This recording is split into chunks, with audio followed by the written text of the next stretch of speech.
Frisco Tattoo. So just get into the presentation.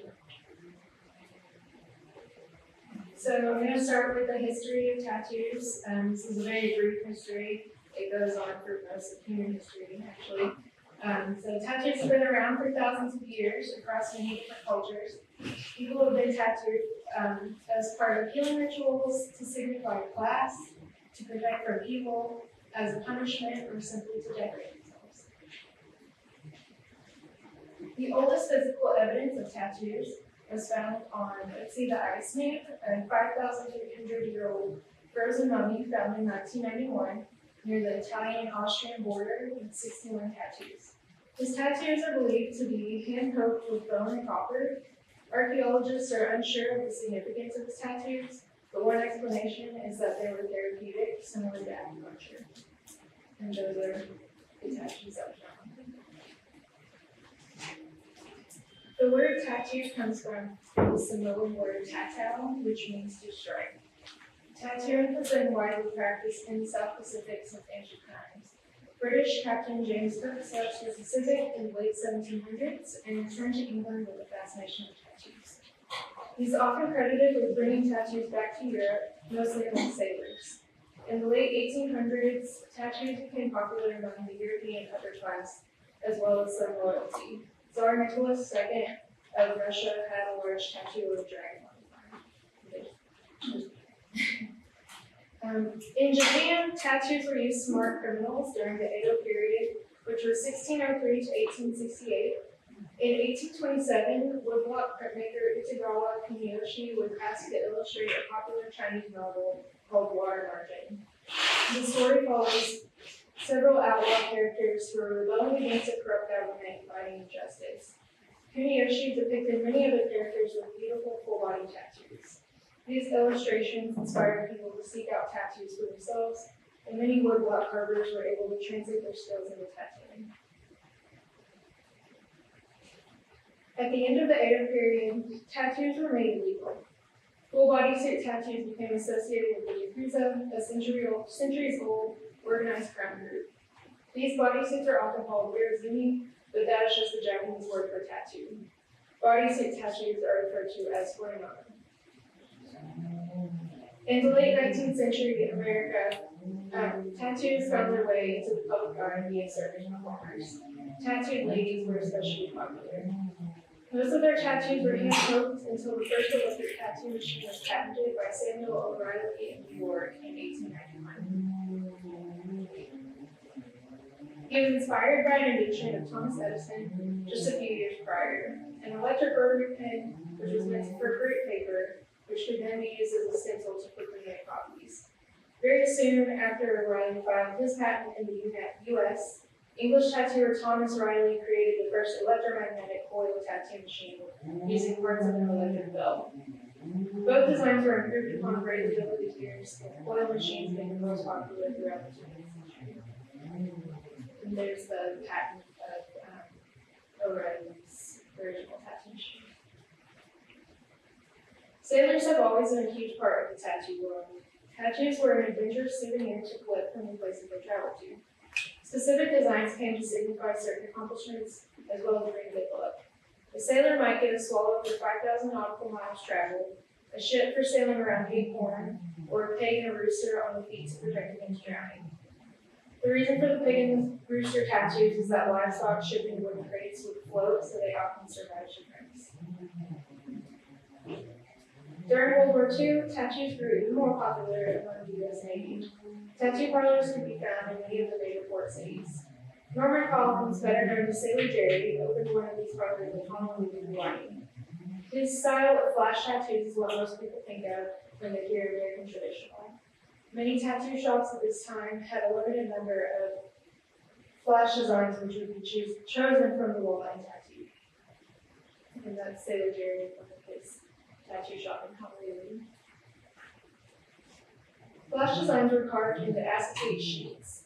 The grooves could be filled with charcoal and transferred onto the skin of the stencil. Flash sheets were often sold by mail order, and many of the same designs were available across the country. Later in his career, Collins studied under masters of traditional Japanese tattooing as did his protege Don Ed Hardy. The two brought Japanese influences into American tattooing. American tattoos were typically a patchwork of smaller tattoos with no background.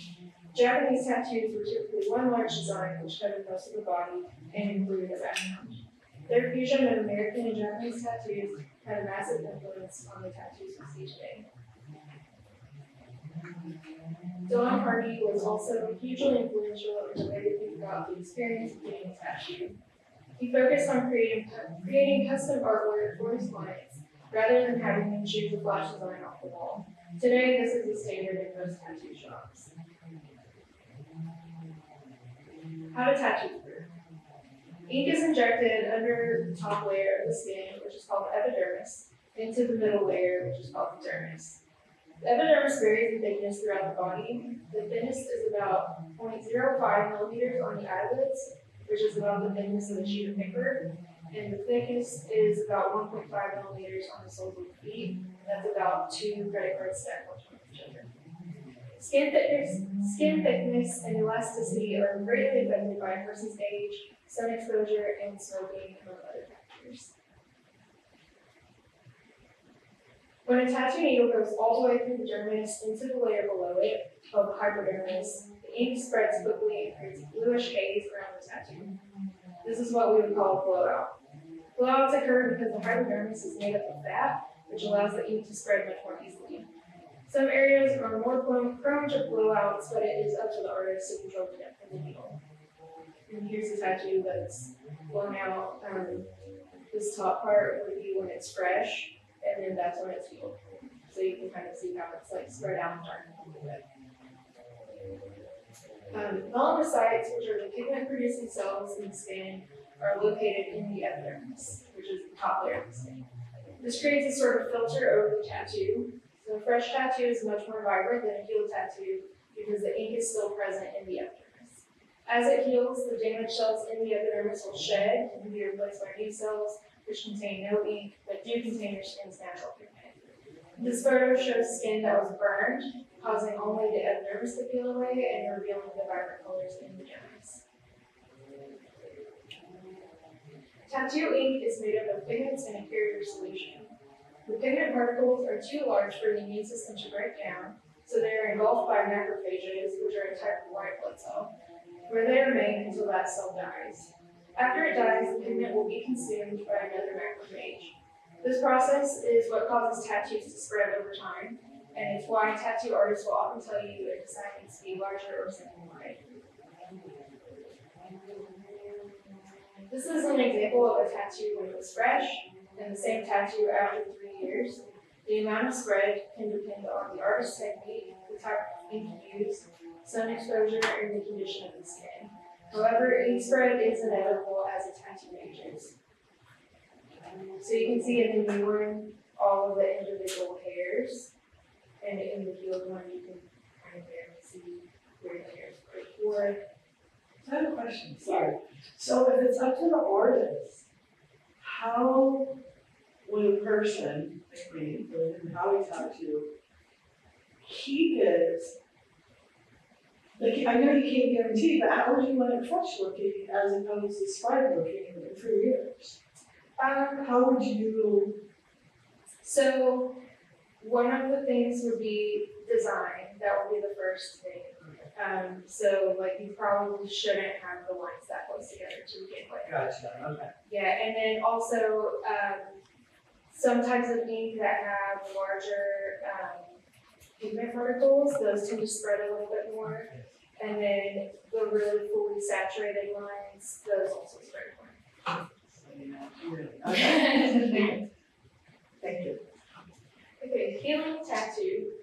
Freshly tattooed skin will leak plasma and excess ink as the body tries to heal itself. If plasma dries on the skin, it could form a scab to protect the open wound from bacteria and other contaminants. Scabbing is an issue because it can take too much ink with it when it falls off. Scabs can also cause scars to form. Adhesive bandages such as Sanderm and Derm Shield act as a protective barrier without increasing the chance of scarring and ink loss. So this right here is a new tattoo. You can kind of see the plastic around it, and that's Sanderm, Derm Shield, Tegaderm. It's just an adhesive bandage. You can leave it on for a few days up to a week. But this stuff right around here, that's all endoplasm, that's just kind of seeping out. Some plants are allergic to adhesive, in which case they would be wrapped with cling film or some other type of non-adhesive bandage. Plants are advised to remove this bandage within a couple of hours, wash thoroughly with liquid antibacterial soap, and moisturize with unsensitive dye-free water-based lotion. Petroleum products such as Aquaphor and Vaseline are not recommended because of their potential to trap excess moisture and bacteria. So this right here, you can kind of see how this is bubbling up. This is most likely because they put too thick of a layer of either Vaseline or Aquaphor or something like that, and it's trapped moisture under there, which has caused it to become kind of waterlogged, and it's like scabbing, and the scab's trying to come off. If that makes sense. These are just some general healing recommendations that I give to clients, and healing recommendations can vary a lot between artists. So you don't want to submerge your new tattoo in water for at least 2 weeks. Showering is fine. Avoid tight or abrasive clothing while your tattoo heals. No direct sunlight or tanning for at least 6 weeks. After your tattoo is healed, use SPF 30 or higher sunscreen to preserve your tattoo. Do not put sunscreen on a fresh or healing tattoo. Do not use antibiotic creams such as Neosporin, as this could cause ink loss. Do not use petroleum-based aftercare products such as Aquaphor and Vaseline, as they can trap bacteria and lead to infection if the tattoo is not properly sanitized. Your tattoo will be itchy and flaky as it heals. Do not scratch, peel, or pick at your tattoo. This can cause ink loss or scarring. And avoid excessive physical activity for at least 48 hours. Try to avoid sweating with the bandage on. And do not let dirt or pet hair touch your healing tattoo. Bloodborne pathogens. Bloodborne pathogen training is required for all tattoo artists in Arkansas. It's required in most states too, but some are a little more lax about what they actually require as far as licensing. Bloodborne pathogens are defined by OSHA as infectious microorganisms present in blood that can cause disease in humans. Well-known bloodborne pathogens include HIV, hepatitis B, hepatitis C, and many others. Tattoo artists must use personal protective equipment when in contact with blood and be aware of the dangers of cross-contamination. It is extremely important to sanitize and disinfect between clients. Some bloodborne pathogens can survive outside of the body for over a week. Electric tattoo machines, coil versus rotary. Most of them fall into either coil or rotary categories. Coil tattoo machines use electromagnetism to repel an armature bar, which is that right there, which in turn drags the needle bar up and down. So these coils right here, they push this away and it goes up and down. And then there's a bar that connects right there to the end of the armature bar. And at the very end of that is the needle. So it's just constantly moving up and down. The needle bar is inside a tube with a grip, and that's where you hold it. The tubes can be changed out by loosening a small vise, which is right there.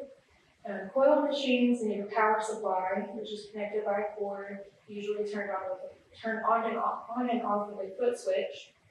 Typically, an artist will use more than one coil machine within a session, as some are more suited for lining and others for shading. Rotary machines instead use a motor with a rotating pan, which converts rotation into linear motion. Older rotary machines are set up similar to coil machines, but modern rotary machines look very different. Many of them are more of a pin shape with the motor and hand hidden inside. These are also typically wireless and much quieter than coil machines. Pin-style machines also typically use a different kind of needle. Rather than having a tube and a needle on a bar, the tip of the tube and the needle are all connected inside a cartridge. This allows the artist to quickly switch between needle configurations. So this is a needle cartridge. Needles are typically grouped as liners, shaders, and magnums, or mag for short. Liners are grouped in a tight circle and used to outline tattoos. So that would be this right here. Round shaders are just like liners, but more spaced out. It's there. They're used for shading and color packing, but can also be used for lining. Mags are grouped in 2 rows stacked on top of each other. They are also used for shading and color packing. Standard needles are 0.35 millimeters in diameter, but some are as small as 0.25 millimeters, and even smaller needles are used in permanent makeup. So some tattoo styles. There are tons of tattoo styles out there, and many of them overlap. Black and gray and yellow zones kind of overlap a lot. These are a few popular styles: American traditional, Japanese, neo-traditional, fine line, black and gray, and realism. American traditional, this is kind of what people picture whenever they hear tattoos. A lot of like sailor imagery, bold lines, limited color palette usually.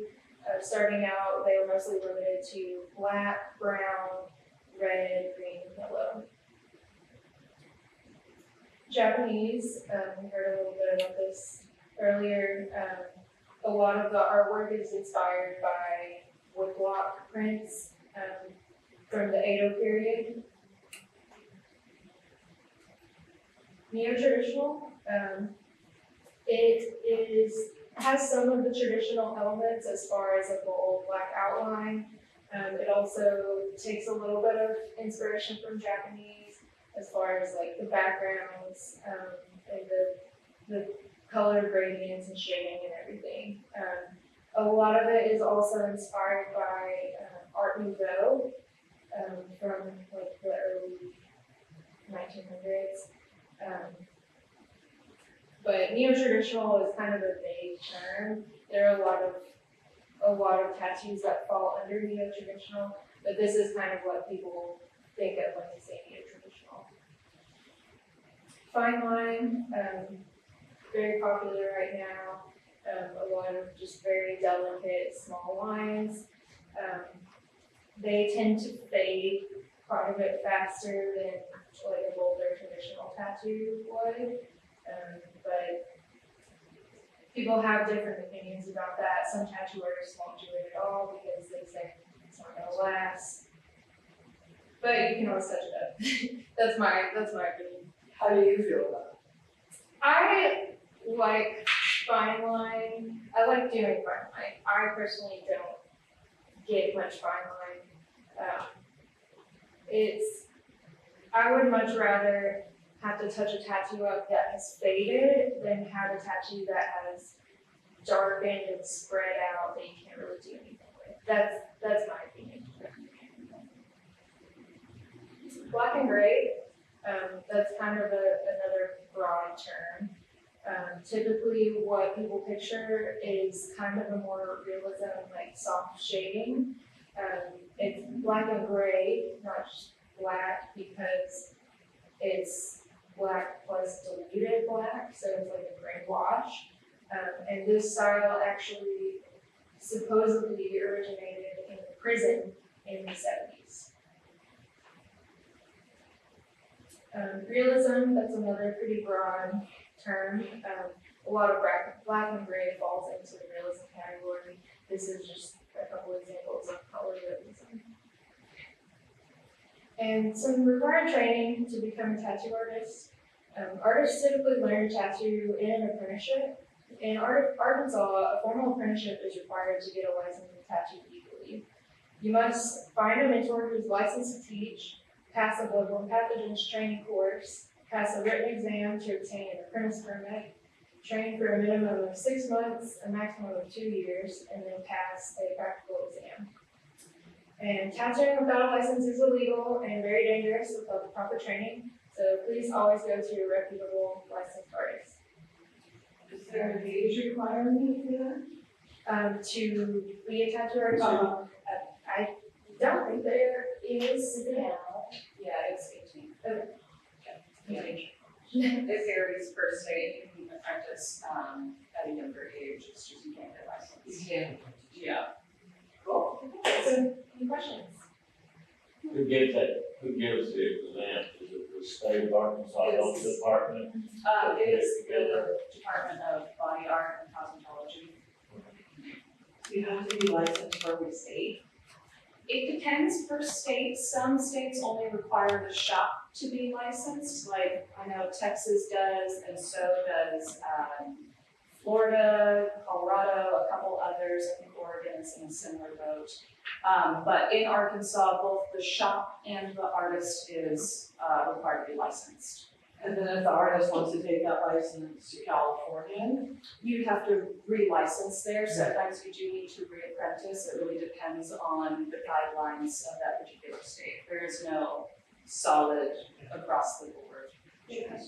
So, when tattooing, is it a full-time job or can you do it part-time? Typically, it's full-time. Doing it part-time is incredibly difficult. It's hard to build your own clientele doing that. And I mean, I work well over full-time as an artist just because, you know, you're constantly marketing, drawing, tattooing.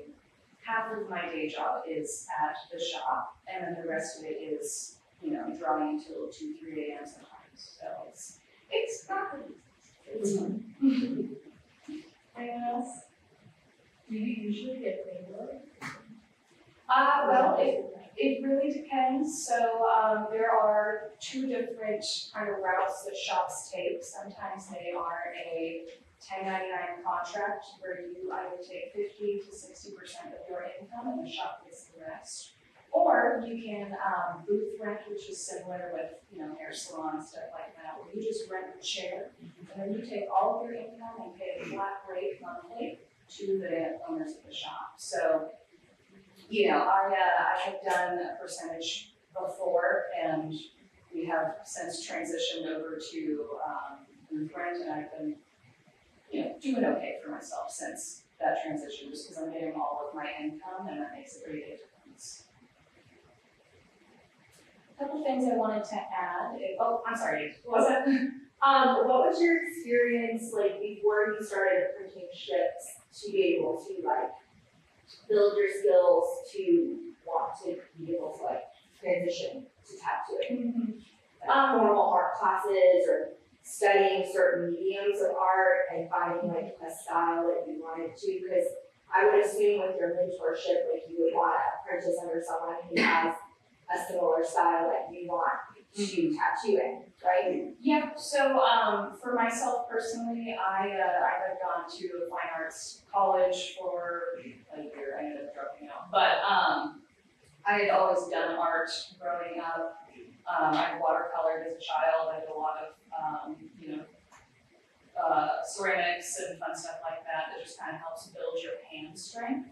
And then during my apprenticeship, most of it was learning how to draw for tattoos specifically, because it's very different. You can draw a lovely photo, that doesn't mean that it's, you know, tattooable. So you have to kind of understand how to break it down in a way that makes it so that it will age well. Similar to the lady had earlier that had hair. Oh yeah, there you go. You want to draw it so that as it ages, it'll spread. And sometimes healed tattoos look better than when they were freshly done because they settle into the skin nicely and they kind of fill those empty voids that are left there on purpose. So to answer the question, if you're wanting to learn how to tattoo or, you know, kind of thinking about dipping your toes in, learn how to watercolor. That was my biggest struggle during my apprenticeship, is I hadn't watercolored for probably 10, 15 years. And so I had to kind of relearn how to do that. And the reason why watercolor is such a great way to kind of understand tattooing is it's very similar color gradients, and you can overwork the watercolor paper where it gets kind of fritzy, and it's similar to skin. You can overwork skin and it kind of becomes a little hamburgery. So, you know, it kind of builds your patience in that way. Yes, For fine line, will ink spread out? Yep, so all tattoos will spread. It doesn't matter what style it is. It's just the inevitabilities of life. We are organic jelly substances. So it'll just kind of spread as it ages. With fine line, typically It doesn't spread as much because it'll kind of just fall out as it heals, and so that's where it's, you'll need to get it touched up. It won't completely disappear most of the time, but you will need to kind of brush up a little bit, add a little more shading, all that kind of stuff. A couple things I wanted to add is, as tattoo artists, we of course will get, people reaching out to us asking for a tattoo. We do a lot of custom work, which I love. But there are some things that we need from clients before we can take on a job. What we need is the design. Having visual examples are great. It helps us kind of understand what style you're wanting. As was exemplified earlier, there are a lot of different styles, and there are subgenres to styles. It is, all the way down. So having an example that we can see kind of helps us figure out what exactly we're wanting. So we need design, we need the size of the tattoo you're wanting. Getting a little hip piece versus a full leg is very different, and it's very different budgeting for you as the client. And then we need the location. If you're wanting a little tiny thing right here versus a whole hand or a whole sleeve, it really does help us kind of have a better understanding of what exactly we're doing. Anything to add to that? Awesome. I think that's about it. If anyone has any other questions, you are welcome to let us know now, or you can reach out. I have some business cards up here for all of us. We also have a portfolio of our lovely Kara. She does permanent makeup. She's not here with us today, but you're welcome to page through this if you're interested in it. Otherwise, I have some stickers and fun stuff, but you're welcome to peruse through the portfolios